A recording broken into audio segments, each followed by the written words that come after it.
name is Fred. I get to be the lead pastor here. And today's also a big day because we finish our Rhythm series. It's a series that we have been going through, and I'll talk about it here in just a minute. But here's what I hope happens today.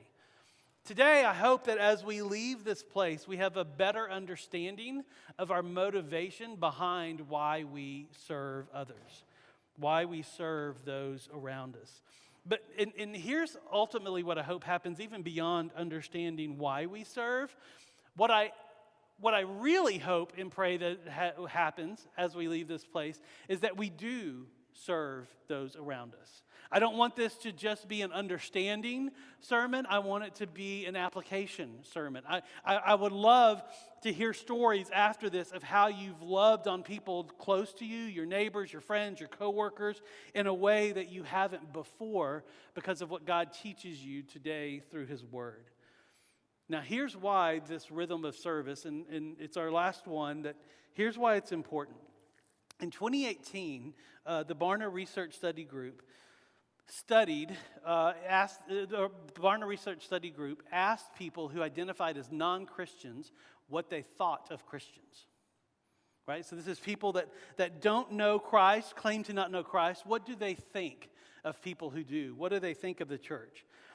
And they asked them this question. They said, which of the following words would you use to describe evangelicals in general? Right? That was the question they asked. So those outside the church were asked to describe us inside the church. And their answers were shocking. Because here's what their words that rank the highest. Religiously conservative, which I'm like, okay, we own that one.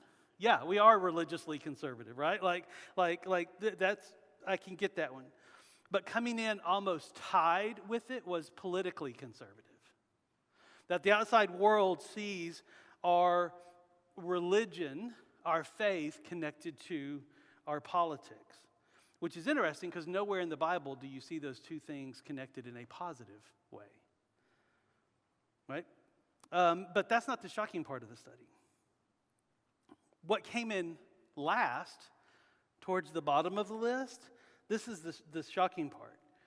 Because coming in just a little bit less than politically conservative was narrow-minded, homophobic, puritanical, meaning excessively rigid morality, uptight, invasive, and misogynistic, which is strongly prejudiced against women, and racist were close behind.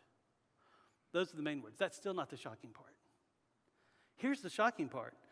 The words that ranked lower than these, the words that came in at the end of their list, were caring, hopeful, friendly, encouraging, generous, and good-humored.